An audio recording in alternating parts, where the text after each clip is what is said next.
क्या आप जानते हैं कि हरियाली तीज सिर्फ एक व्रत नहीं बल्कि एक ऐसी कथा है जिसमें प्रेम है, तपस्या है, त्याग है और एक ऐसा संकल्प है जिसने स्वयं भगवान शिव को भी प्रसन्न कर दिया।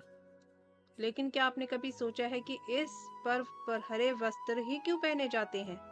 झूले क्यों झूले जाते हैं और आखिर हरियाली तीज हमें क्या सिखाती है? आइए जानते हैं। नमस्कार दोस्तों। श्रावण मास के शुक्ल पक्ष की तृतीया को मनाई जाने वाली हरियाली तीज भगवान शिव और माता पार्वती के दिव्य मिलन का पावन पर्व है।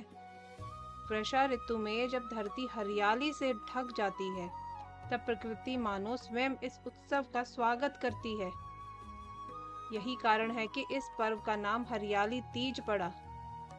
पौराणिक कथा के अनुसार माता पार्वती ने भगवान शिव को पति के रूप में पाने का संकल्प किया। उन्होंने अनेक जन्मों तक कठोर तपस्या की। उन्होंने 107 जन्मों तक उनकी तपस्या की और 108वें जन्म में उनकी तपस्या का उन्हें फल मिला। उनकी अटूट श्रद्धा, धैर्य और समर्पण से प्रसन्न होकर भगवान शिव ने उन्हें अपनी अर्धांगिनी के रूप में स्वीकार किया। तभी से यह पर्व अखंड प्रेम, विश्वास और सौभाग्य का प्रतीक माना जाता है। लेकिन हरियाली तीज से जुड़ी एक कम प्रसिद्ध लोक कथा भी सुनाई जाती है।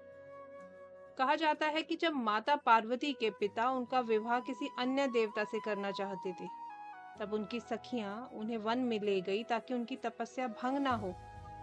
सखियों ने माता पार्वती के संकल्प की रक्षा की।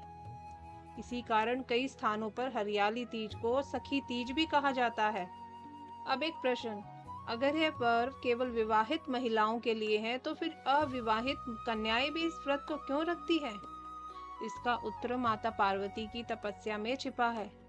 वे हमें सिखाती है कि सच्चे मन से किया गया संकल्प, धैर्य और ईश्वर पर अटूट विश्वास जीवन के सबसे कठिन राह को भी आसान बना देता है।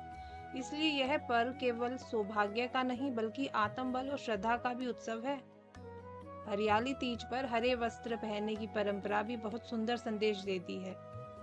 हरा रंग जीवन, प्रकृति, समृद्धि और नई शुरुआत का प्रतीक माना जाता है। महिलाएं मेहंदी लगाती हैं, हरी चूड़ियां पहनती हैं और भगवान शिव तथा माता पार्वती की पूजा करती हैं। सावन के झूले केवल एक परंपरा नहीं बल्कि प्रकृति के साथ आनंद और उत्सव मनाने का प्रतीक है। यदि आप इस दिन पूजा करें तो भगवान शिव को बेलपत्र, जल और पुष्प अर्पित करें। माता पार्वती को श्रृंगार की सामग्री, पुष्प और फल अर्पित करें। श्रद्धा से ओम नमः शिवाय का जप करें और मन में यह संकल्प लें, हे भगवान शिव और माता पार्वती, आपने हमारे जीवन में प्रेम, विश्वास, धैर्य, सद्बुद्धि और परिवार में सुख शांति बनाए रखे। हमें धर्म और सत्य के मार्ग पर चलने की शक्ति दे। हरियाली तीज हमें यह नहीं सिखाती कि केवल इच्छाएं मांगो। यह हमें सिखाती है कि यदि आपका संकल्प पवित्र हो, आपका धैर्य अटल हो और आपकी भक्ति सच्ची हो तो ईश्वर का आशीर्वाद अवश्य प्राप्त होता है। आप सभी को हरियाली तीज की हार्दिक शुभकामनाएं। हर हर महादेव।